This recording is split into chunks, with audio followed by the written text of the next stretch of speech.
Good morning all. তোমরা সবাই কেমন আছো? আশা করি সবাই ভালো আছো। আমিও ভালো আছি। আর আমি আর একটা নতুন ভিডিও নিয়ে এসে গেছি তোমাদের জন্য। তো আমার ভিডিওটা যদি ভালো লাগে তোমরা কিন্তু অবশ্যই আমার চ্যানেলটাকে সাবস্ক্রাইব করবে। তো চলো এবার ভিডিওটা শুরু করা যাক। আজকে হলো 8ই ডিসেম্বর। আজকে একটু ঠান্ডা ভালোই পড়েছে, আর আমারও শরীরটা ভালো নেই। অনেক দিন পর আবার ভিডিও করলাম। তো যাই হোক, আজকে বেশি কিছু কাজ আমি করব না, জাস্ট তোমাদেরকে ছাদের আপডেটগুলো দেব, যে কি কি ছাদের গাছগুলো আমার ছিল আর এখন কি অবস্থা। তো প্রথমেই দেখাচ্ছি, দেখো আমার এইখানে যে করলা গাছটা আছে, উচ্ছে গাছটা, এটা থেকে তো আমি অনেকগুলো ফল পেয়েছি, এখনও ফল দিয়ে যাচ্ছে। আর গাছটা যথেষ্ট সুস্থ সবল আছে, খুব ভালো।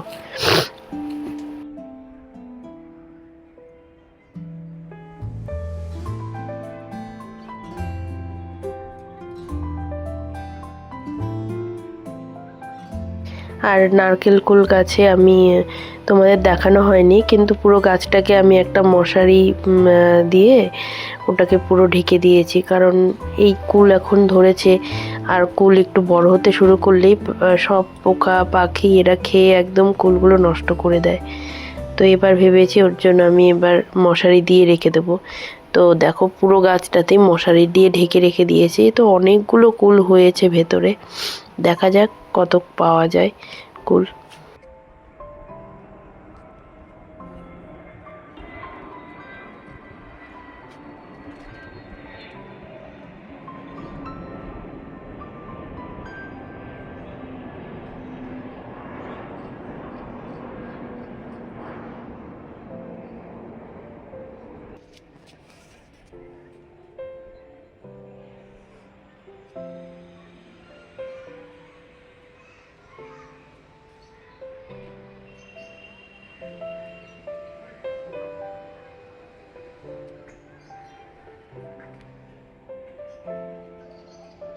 এবার দেখো আম গাছটা, সেই যে বলেছিলাম না, আম গাছটা যখন এনেছিলাম পুরো মরা মরা ছিল। তো তারপরে দেখছি আম গাছে পাতা বেরিয়েছে, প্লাস ওখানে এখনও অল্প অল্প পাতা বেরোনোর মতো প্রত্যেকটা গাঁটে গাঁটে এসেছে। তো দেখা যাক এটা এখন কতটা কী হয়। একদম ছোট একটা বালতিতে দিয়েছি ফার্স্টে, বড় কোনো জায়গাতে দিইনি। আগে গাছটা ভালো মজবুত হয়ে উঠুক, তারপরে অন্য জায়গাতে রিপোর্ট করবো এটাকে।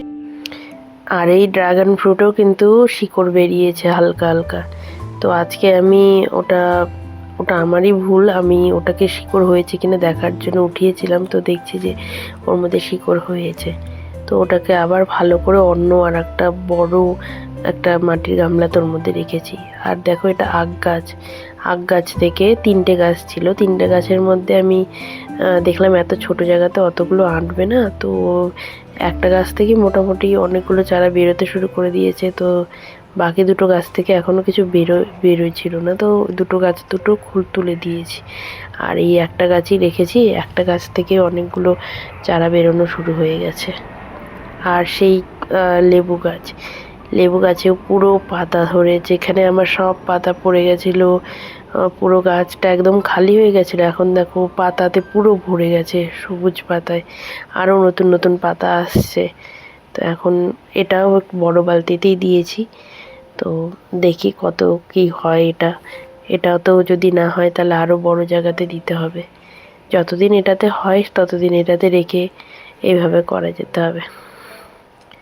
আর এই দেখো আমার মাটি তো, এখানে যে শিউলি গাছ ছিল আরও অন্যান্য গাছ ছিল, সবগুলো উঠিয়ে পরিষ্কার করেছি, করে এখানে আমার যে বেলি ফুলের গাছ ছিল ওটা একটা ছোট বালতির মধ্যে একটা চারা গাছ লাগিয়ে দিয়েছি। অনেকগুলো জঙ্গল হয়ে গেছিলো, মানে পুরো জঙ্গলের মতো হয়ে গেছিলো, সব গাছ তুলেছি। আর এটা আমার একটা ওই কারি পাতার গাছ, সেটাও তুলে একটা আলাদা ছোট একটা গামলার মধ্যে দিয়েছি।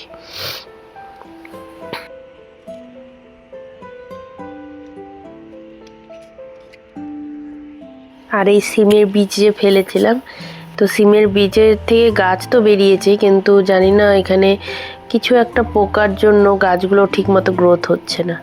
আর আমি বললাম না যে শিউলি গাছটা কেটে ফেলেছি, তো শিউলি গাছটা কাটার পরে পুরো ডাল ছেটে, সব কিছু ছেটে, শিকড়টাকে ভালো করে কেটে তারপর আমি এখানে রেখে দিয়েছিলাম এই শিউলি গাছের ডালটাকে।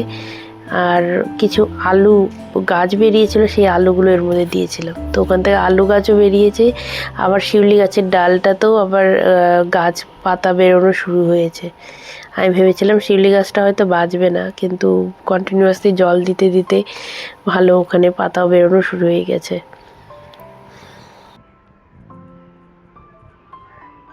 আর আমার এই সজনে গাছের মধ্যে আবার কুমড়ো গাছ হয়েছে, তো ওটা রেখে দিয়েছি। ওই যা কিচেন ওয়েস্ট থাকে ওটা থেকেই কুমড়ো গাছ বেরিয়েছে।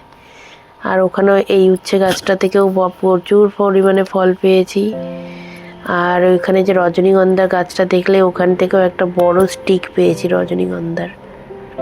এবার দেখো এই দিকের পার্টটা দেখাচ্ছি। এখানে আমি এই বড় কন্টেনার গ্রো ব্যাগের মধ্যে কম্পোস্টিংয়ের জন্য ওটা রেখেছি, রেখে ওটা চেপে দিয়েছি যাতে ওটাতে কম্পোস্টিংটা ঠিক মতো হয়। আর এখানে এই লঙ্কা গাছ বেরিয়েছিল, সেরকম ভালো লঙ্কা হচ্ছে না, দেখা যাক কি করা যায়। আর এই বড় বড় গ্রো ব্যাগগুলোতেও এখানেও কম্পোস্টিংয়ের পুরো আমি ঢেকে রেখে এটা রেখে দিয়েছি। এটা একটা বেড বানিয়ে ওটাতে দেখা যাক কি লাগানো যায়। তো ওটার এখন কম্পোস্টিং মোটামুটি হয়েই গেছে। আর এখানে খারকোল পাতা যা যা গাছ ছিল সেগুলো তো আছেই, সবগুলোই গাছ ঠিকঠাক হচ্ছে। কিন্তু কচু গাছটা আমার মনে হয় রিপোর্ট করতে হবে, অতটা ভালো গ্রোথ হচ্ছে না, করে ভালো বড় জায়গা বড় গামলাতে লাগাতে হবে। আর এখানে বেগুন গাছগুলো তো দেখছি সব। আর এই পালং শাক হয়েছে, যেটা আগে পালং শাক লাগিয়েছিলাম সেটা বড় হয়ে গেছে। মাঝখানে আর একটা গ্রো ব্যাগে আমি পালং শাকের বীজ ফেলেছিলাম, সেটা তোমাদের সঙ্গে শেয়ার করা হয়নি। সেইটা থেকে ওখানে আরও পালং শাকের চারা বেরিয়েছে। আর এই গ্রো ব্যাগটাতে এখন আবার বেড তৈরির জন্য কম্পোস্টিং কিচেন ওয়েস্ট দিয়ে ওটা তৈরির জন্য রেখে দিয়েছি। আর এই অনলাইনে আমার যে আখ গাছ কেনা ছিল, কালো আখ, সেটা থেকেও গাছ বেরোচ্ছে, দেখা যাক ওটা থেকে কি হয়। দেখো এখান থেকে আমি উচ্ছে তুললাম। এখানে এই গাছটাতে আমার অনেক উচ্ছে দিয়েছে, অনেক উচ্ছে এখানে খেয়েছি ভালো, আর হয়েই যাচ্ছে। এখানে যেহেতু 3-4টা গাছ আছে না, কন্টিনিউয়াসলি হয়েই যাচ্ছে। আর আগের দিনে আমি যে বিভিন্ন ক্যাপসিকাম আর বেথো শাক এসবের বীজ লাগিয়েছিলাম, সেগুলো থেকে কিছুই হয়নি, জানি না কিসের জন্য হলো না। একটা গাছও বেরোয়নি, একটাও জার্মিনেট করেনি। তো ওর জন্য দুটো আমি ওই গাঁদা ফুলের চারা এনে ওর মধ্যে লাগিয়ে দিয়েছি। তো আমি ওর জন্য ভেবেছি এখন বড় জায়গাতে আমি বীজ ফেলবো না, এরকম একটা ছোটো আমার ডালা মানে ঝুড়ি টাইপের ছিল, পড়েছিল, ওটার মধ্যে কিছুটা মাটি দিয়ে আমি এর মধ্যে ওই তোমার ইয়ের বীজ ফেলেছি, ফুলকপির বীজ।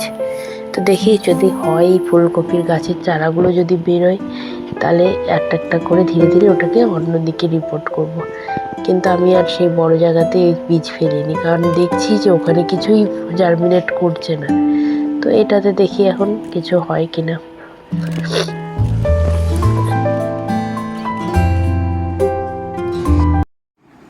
Thank you all for your support. Please subscribe to my channel.